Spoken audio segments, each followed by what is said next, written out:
We didn't know then that 48 hours later, our house would be standing in water up to the roof, and each of our lives would tear apart like an old sail under a sudden squall.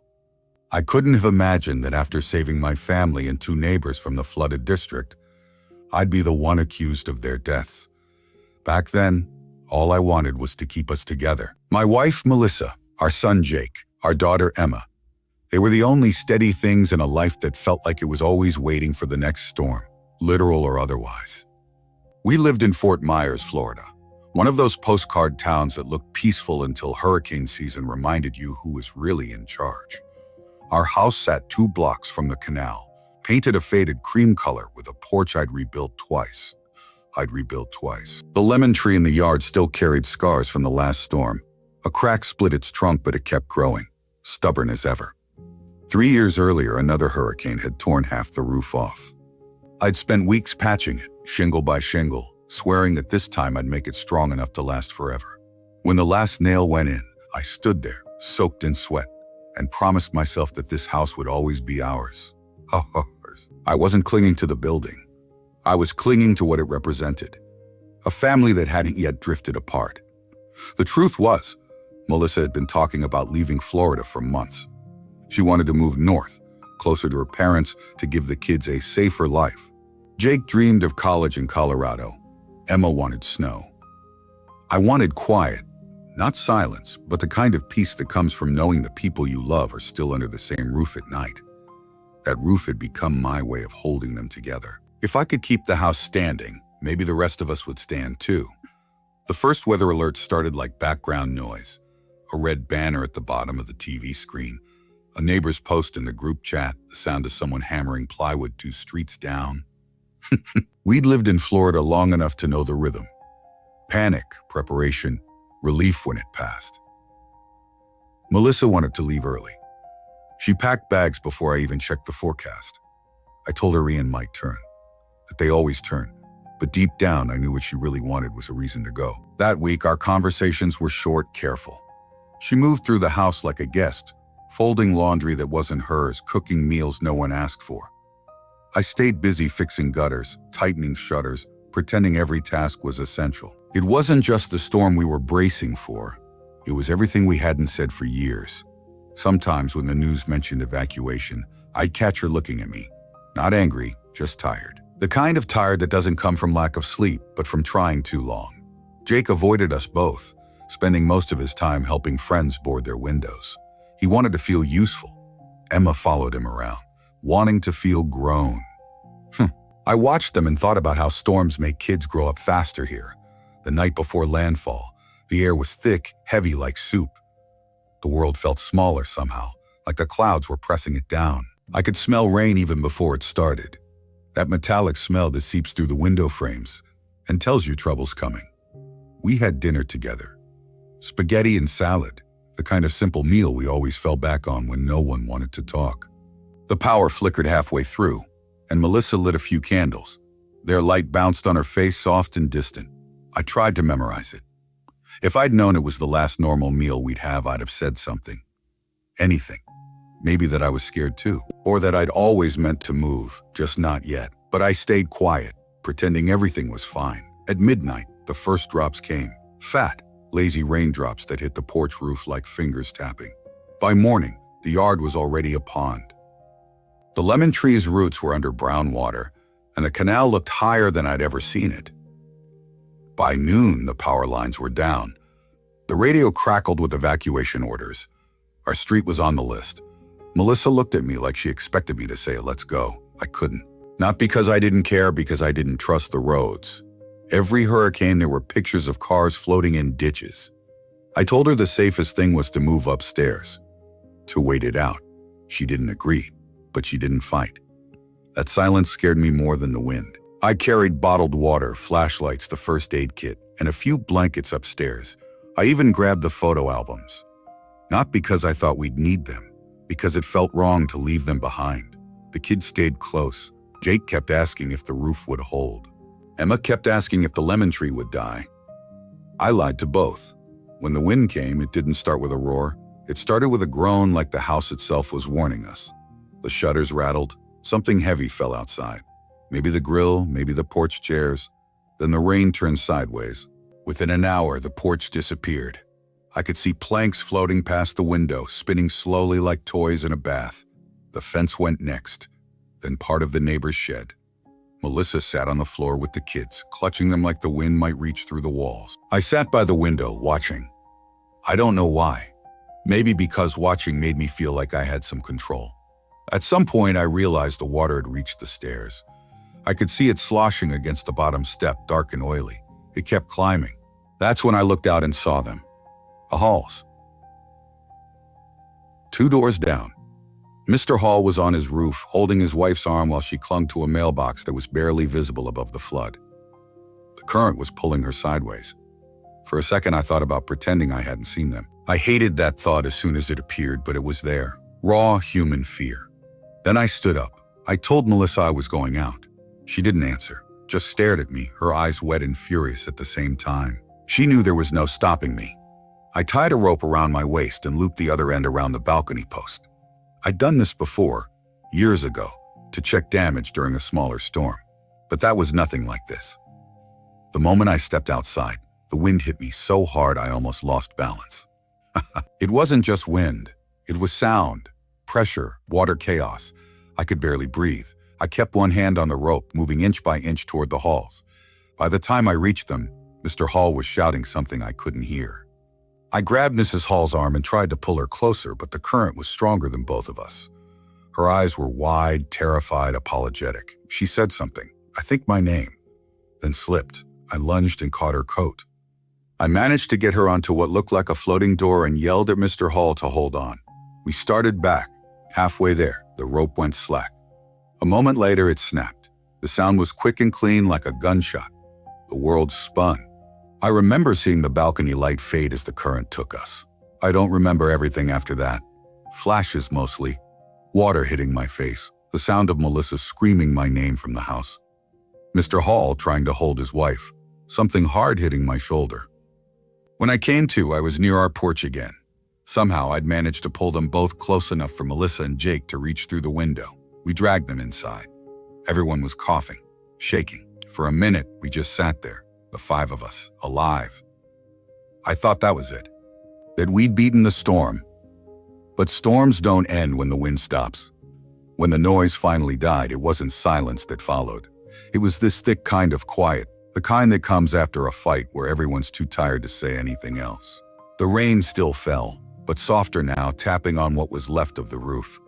The water downstairs had stopped rising, but it wasn't going anywhere either. You could see the tops of chairs floating, the fridge turned on its side, and pieces of the lemon tree wedged against the porch railing. The air smelled like gasoline, salt, and something rotten. Mr. Hall lay on the floor, pale and breathing unevenly. His wife was next to him, wrapped in one of our blankets. She wouldn't let go of his hand. Melissa tried to give them water, but they couldn't drink much. Jake just kept staring out the window, like he was waiting for someone to show up. Emma asked when the police or rescue boats would come. I didn't know how to tell her that nobody was coming yet. The roads were gone. The radio had been silent for hours. When night fell, the temperature dropped. We used every dry towel and blanket we had. The candles burned too fast. Somewhere outside, something large collapsed, maybe a power line or part of the neighbor's roof. The sound echoed like thunder. Every minute felt longer than the last. Sometime near dawn, I must have fallen asleep sitting against the wall. When I woke, the light was gray, flat, like the world had lost its color. The water had started to go down. You could see patches of mud where the street used to be. I went outside without thinking. My legs shook from exhaustion, but the air, it felt cleaner somehow, even though it carried the stench of the flood. All around us, houses were shredded open. Walls gone, windows gone. It didn't look like a neighborhood anymore. The Hall's house was just a skeleton, half of it missing. Their car was upside down in the middle of the street. A fishing boat had crashed into our fence. It was wedged there like a monument to bad luck. I came back inside to find Melissa holding Emma. She looked at me the way people look at someone they're not sure they know anymore. "Oh, we have to go," she said, barely above a whisper. And she was right. We waited until the afternoon, when rescue boats finally arrived. They were small, orange, loud. I carried Emma. Jake helped with the few bags we'd managed to keep dry. Melissa walked ahead of me, clutching her phone, even though there was no signal. We were taken to a shelter, a high school gym that smelled like bleach and wet clothes. Hundreds of people sat on folding chairs or slept on gym mats. Everyone talked in half whispers, like we were in church. Mr. and Mrs. Hall were taken to the medical tent. I didn't see them again that day. That night, Jake didn't say a word. Emma cried quietly under her blanket. Melissa stayed awake, staring at the wall. I sat beside her, not sure if I should speak. Every time I opened my mouth, the words fell apart before I could use them. 2 days later, they told us Mr. Hall didn't make it. His wife, Donna, was inconsolable. She sat in the corner of the gym, shaking, whispering to herself. When I went over to check on her, she looked up at me with this empty kind of stare. Not anger, not sadness, just hollow. She didn't say anything. She didn't have to. Later that day, an officer came by. He asked if I was the one who went out during the storm. I said yes. He wrote something down. He asked more questions. How long we'd known the Halls, if I'd tied the rope, if anyone had seen what happened when it snapped. I answered as best I could. He didn't say much, just nodded and moved on. A week later, when the water had fully receded, we were allowed to go back. Or what was left of it anyway. Our house was a wreck. Floors warped, walls peeling, half the roof gone again. The lemon tree was gone too, torn out by the roots. I found one of its branches down the street, still holding a single green fruit. Melissa took one look at the place and said she couldn't do it anymore. We should have left when I asked, she said. I didn't argue. There was nothing to argue about. We stayed with her sister in Tampa for a while. Insurance calls, FEMA paperwork, phone interviews. Every day blurred into the next. I spent hours on hold, listening to static music, waiting for someone to tell me what to do next. Then one morning, 2 men in suits knocked on the door. They said they were with the county investigators. They asked me to come down to the station and to clarify a few details. At first, I thought it was about insurance fraud or something bureaucratic.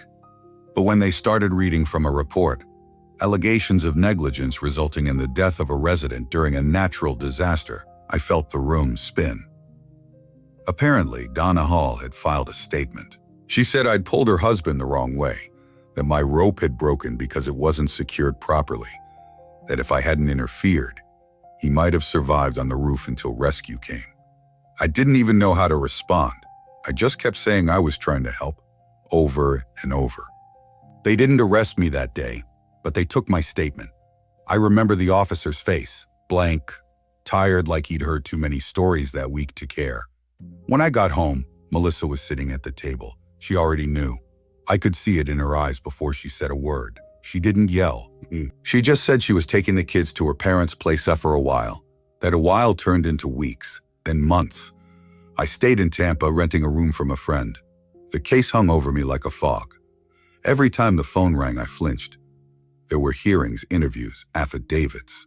My lawyer told me it probably wouldn't go to trial. A wrong place, wrong time, he said, but it didn't matter. The damage was done. Jake stopped answering my texts. Emma would send short messages, hearts, a few words. Melissa didn't write at all. Sometimes, I'd drive back to Fort Myers. The streets were unrecognizable. Piles of debris, boats in yards, cars rusting in driveways. It looked like a war zone months later. My house was condemned. They'd marked it with red spray paint, unsafe entry. I stood there once, staring at the empty lot where the lemon tree used to be, and thought about how hard I'd tried to hold everything together. The irony wasn't lost on me, that all my fixing, all my staying had just made the break worse. When the hearing finally came, it was quiet. No jury, just a panel. They read reports, asked questions. I answered as plainly as I could. Donna Hall sat across the room. She didn't look at me once. When it was over, they dismissed the charges, a lack of sufficient evidence. My lawyer patted my shoulder and said I should feel lucky. I didn't. I walked out into the parking lot and just stood there. The sun was too bright. The air smelled like asphalt and heat. I should have felt free, but all I felt was empty. That night, I texted Melissa. Told her it was over, that I wanted to see the kids. She replied hours later, "They're not ready yet." I stared at that message until my phone died. Weeks turned into months. I found work repairing roofs. Funny, right? After all that. People needed help rebuilding and I was good with my hands. It paid just enough to keep going. Every house I fixed looked a little like ours. Same shutters, same porches, same faint smell of mold under the fresh paint. Sometimes I'd see families inside laughing, arguing, doing the normal things. I'd stand on the roof looking down and feel this ache in my chest that never really went away. I didn't blame Donna. I didn't even blame Melissa. Everyone lost something in that storm. Some people lost houses, others lost trust. I lost both. But every time the sky darkened, every time rain hit the glass just right, I still caught myself listening, half expecting to hear the wind pick up again. After the case was dropped, people stopped calling, but they didn't stop talking. In small towns like ours, silence isn't the same as forgiveness. It just means people got tired of saying your name out loud. When I went to the hardware store, conversations would pause for half a second. The cashier, a guy I'd known for years, stopped making small talk. Even church felt different, too polite, too careful. Like everyone thought I might break if they said the wrong thing. I started working long hours, partly to keep the lights on, mostly to stay busy. I helped repair dozens of homes around Lee County. Some belonged to people who'd lost everything. Some just needed a patch on the roof or new drywall. Every hammer strike felt like it was fixing something I couldn't name. Nailing down a shingle wasn't just a task. It was a distraction, a reason to keep moving. The funny thing is, people trusted me with their homes even when they didn't trust me as a person. They'd hire me because I worked cheap or because I didn't talk much. I'd show up early, stay late, never complain. One afternoon, I was fixing a widow's porch when I saw a boy riding by on a bike that looked familiar. A blue Trek with a missing handle grip. Jake's old bike. My chest tightened for a second before I realized it wasn't his, just some other kid. But for a moment, I'd been ready to wave. That's the kind of thing that kept happening. Ghosts of my old life popping up everywhere. A song Emma used to hum when she did homework. Melissa's handwriting on a grocery list I found in an old box. Even smells, the mix of lemon cleaner and ocean air that used to fill our kitchen. They hit me harder than I expected. About 5 months after the hearing, I finally got a call from Melissa. Her voice was cautious, like she was testing cold water. She said the kids were doing okay, that Emma had nightmares sometimes, but they were less frequent now. She didn't ask how I was. Then out of nowhere, she said, "But Jake's been asking questions." "About me?" I asked. "About that night," she said. "Corby, about what really happened?" There was a long pause. I could hear a TV in the background, something with laughter, a normal life playing out somewhere I didn't belong anymore. I told her to tell him the truth, that I'd done everything I could. She said quietly, "I know." Then she hung up. That one "I know" stuck with me for weeks. It wasn't forgiveness, but it wasn't blame either. It was something in between, an acknowledgement that life had broken all of us in different ways. A few weeks later, I went back to Fort Myers for the first time since the storm. Not to live, just to see. The city looked both new and ancient at the same time. Some areas were fully rebuilt, bright and clean, while others still looked like the storm had passed yesterday. There were empty lots where houses used to stand, foundations covered in weeds. I found our old street almost by instinct. The road had been repaved, new sidewalks poured. A young couple was walking a dog where the Hall's house used to be.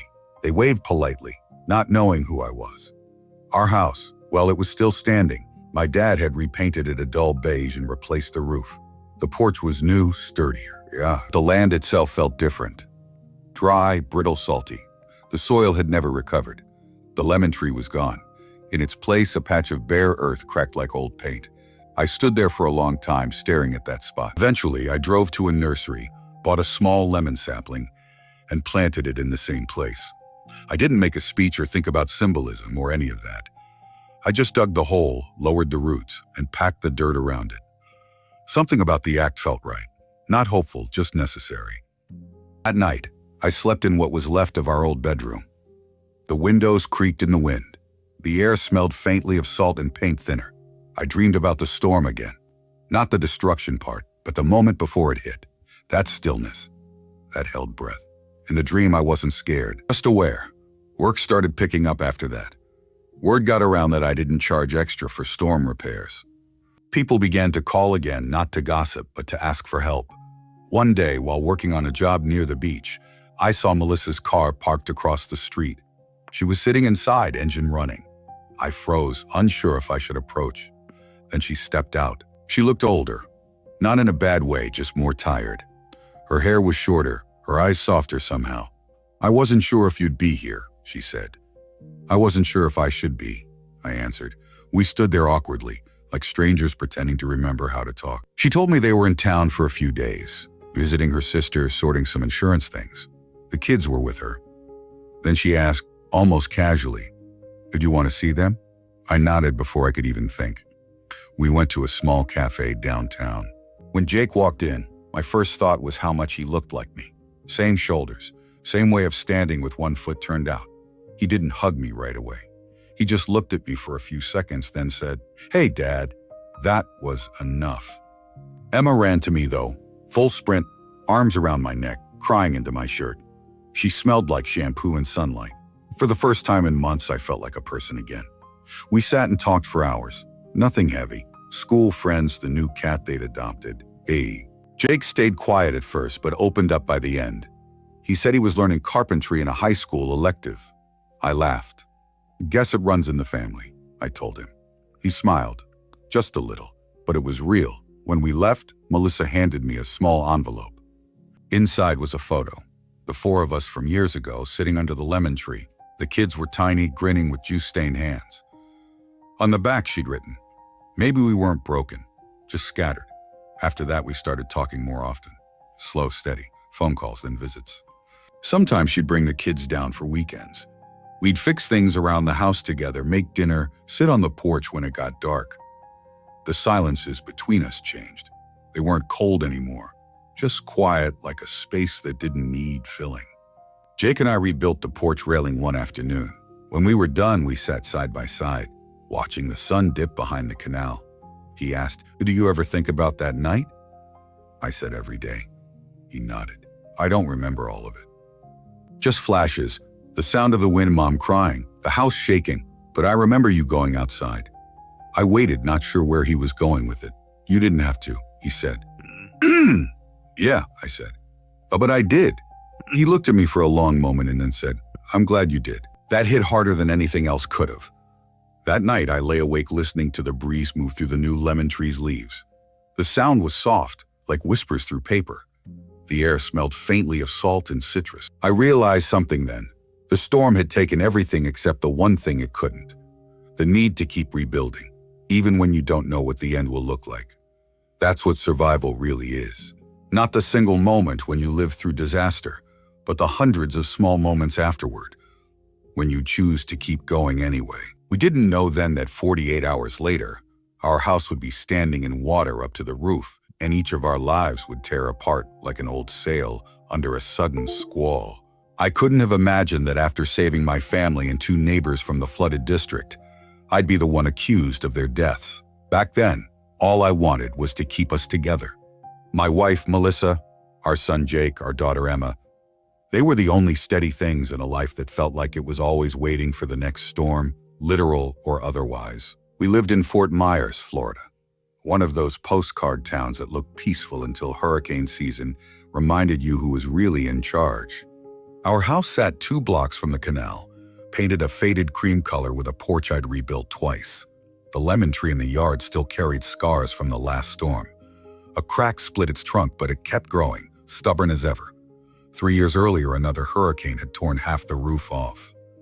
I'd spent weeks patching it, shingle by shingle, swearing that this time I'd make it strong enough to last forever. When the last nail went in, I stood there, soaked in sweat, and promised myself that this house would always be ours. I wasn't clinging to the building. I was clinging to what it represented, a family that hadn't yet drifted apart. The truth was, Melissa had been talking about leaving Florida for months. She wanted to move north, closer to her parents, to give the kids a safer life. Jake dreamed of college in Colorado. Emma wanted snow. I wanted quiet, not silence, but the kind of peace that comes from knowing the people you love are still under the same roof at night. That roof had become my way of holding them together. If I could keep the house standing, maybe the rest of us would stand too. The first weather alert started like background noise. A red banner on the TV, a neighbor's post in the community group chat, the sound of hammers 2 streets away. We'd lived in Florida long enough to know the rhythm: panic, preparation, relief when it passed. Melissa packed early. I checked the forecast, convinced that Ian would turn like the others had. Deep down, though, I knew the real reason she wanted to leave. That week, our conversations were short, cautious. She moved around the house like a guest. I busied myself fixing gutters, tightening shutters, acting as though the next task might save us. It wasn't just the storm we were preparing for. It was the slow unraveling that had been waiting for any excuse to finish what time had started. The night before Ian hit, the air felt heavy.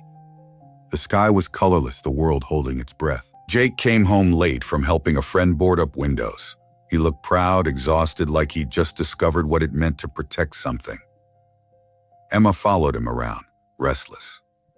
For a brief moment, the four of us sat together at dinner, candles flickering as the lights went out. The food was simple, but the air between us felt real again.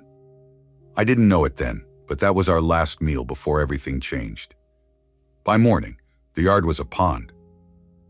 The lemon tree's lower branches disappeared beneath the rising water. The porch creaked and shifted. I watched debris float by: a trash can, a child's toy, a newspaper. The canal had swallowed the street.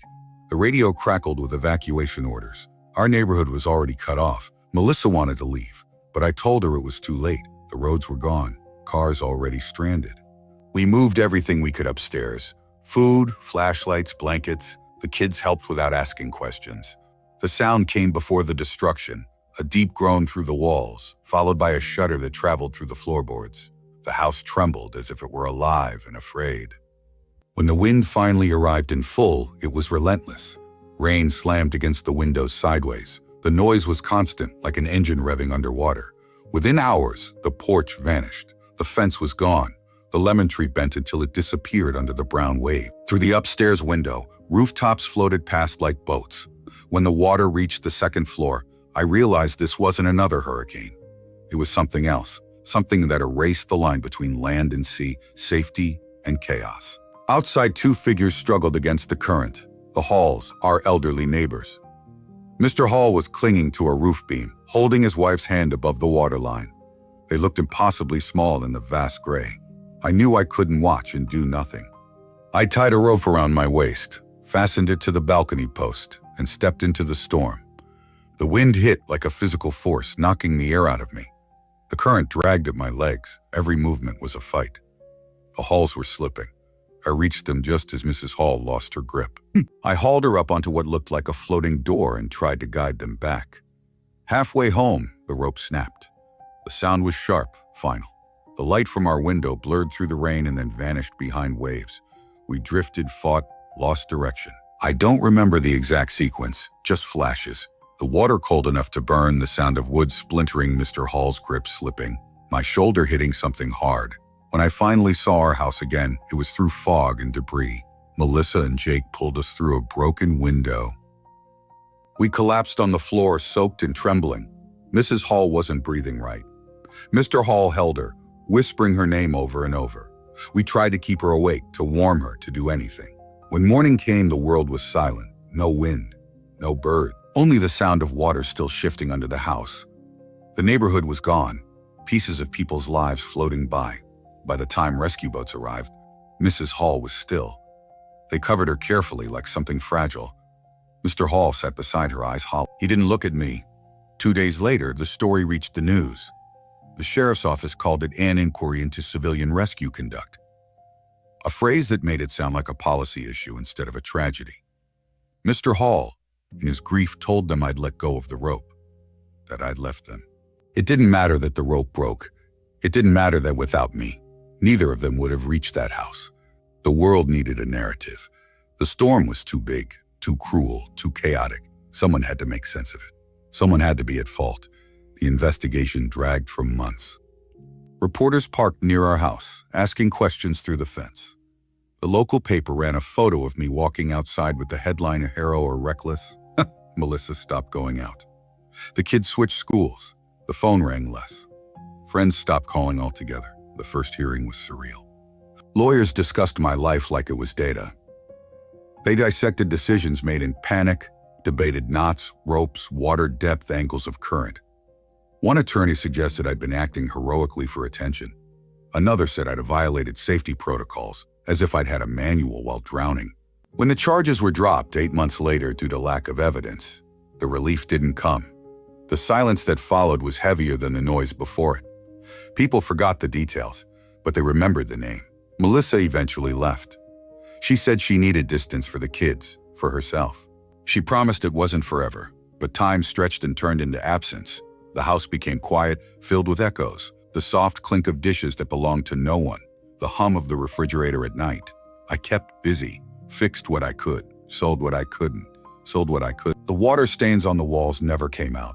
They climbed the stairs like ghosts marking where we'd survived. A year after Ian, I returned to Fort Myers. Not because I had to, but because something inside me said it was time. The city was half new, half wounded, half wounded. Streets were paved, storefronts painted, but there were still gaps, empty lots, concrete foundations swallowed by weeds. The air carried that same heavy humidity, the kind that stuck to your skin. Our house was still standing, different color. My father had repaired it while I was gone. The porch was solid again. The lemon tree was gone, dead from salt. The ground around it cracked like old clay. I planted a new one. Not as a gesture, not as forgiveness, just because something should grow there. Work came slowly. My old company didn't take me back. Instead, I started helping volunteers rebuild homes. The pay was inconsistent, but it filled the days. I worked on houses just like ours. Same paint, same fences, same quiet desperation. People recognized me sometimes. Some thanked me softly. Others pretended not to know who I was. I understood both reactions. Every hammer swing felt like penance. Every wall I rebuilt felt like a conversation I'd never get to have. Then, one evening, Melissa returned with the kids. She didn't call first.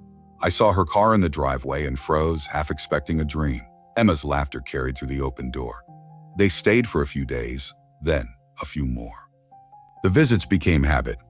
We didn't speak about the past, not the court, not the storm, not the nights that tore us apart.